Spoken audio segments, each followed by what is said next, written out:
n'abantu uko boza bakaziraba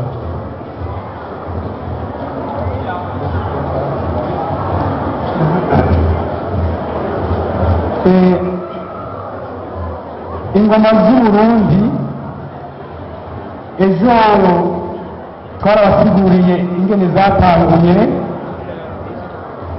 Uyu muziki utandukanye watowe n'umuntu umwe,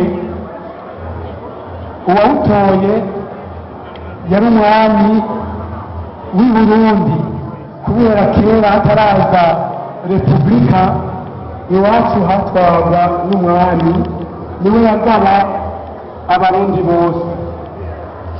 Hanyuma umunsi umwe agiye guhiga mw'ishamba yararusha arasinzira, kumbe aho yari aryamye hariho umwobo w'inzoka.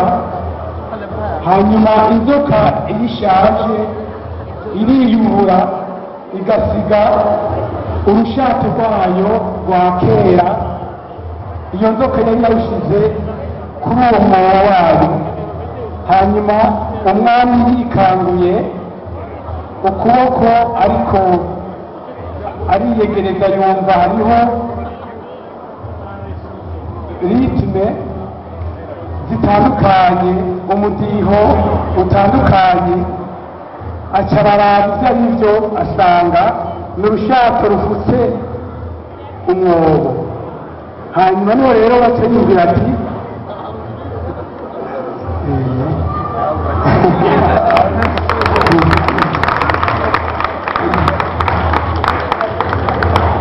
niho rero yaca agira ati turabe mw'ishamba hariho igiti, turabe ingene twogerageza kugitegura kironke umwobo hagati yaco, hanyuma dushireko urushato mubona n'urushato rw'inka. Hanyuma iyo rwumye rero, izi ngoma mubona zivuga ijwi ryazo ritandukana n'uko bimvye. Aha ni ukuvuga n'aho batabibabwiye, aha bahita mu nda y'ingoma. Aha ni mu nda y'ingoma. Hanyuma kubera yuko bimvye cane canke bimvye hagufi, ijwi risohoka kuva ingene bayihinduye.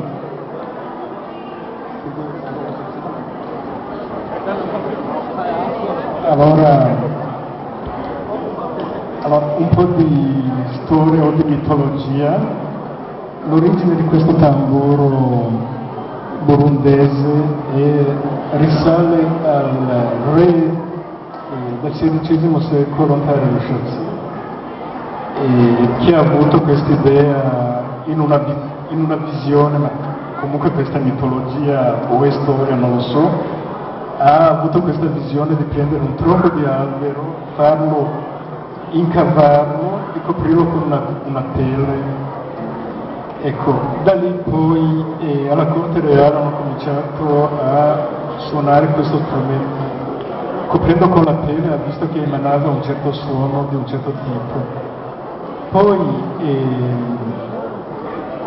alla corte hanno cominciato a suonare questo strumento, e poi noi vi faremo anche vedere che si suona in vari modi. Uno, avete visto che suonano le bacchette, avete visto che si suona percuotendo il tronco, avete notato che si suona percuotendo il bordo, e avete visto che si suona anche percuotendo il centro del tamburo. E tutto questo, ogni percussione dà un suono diverso.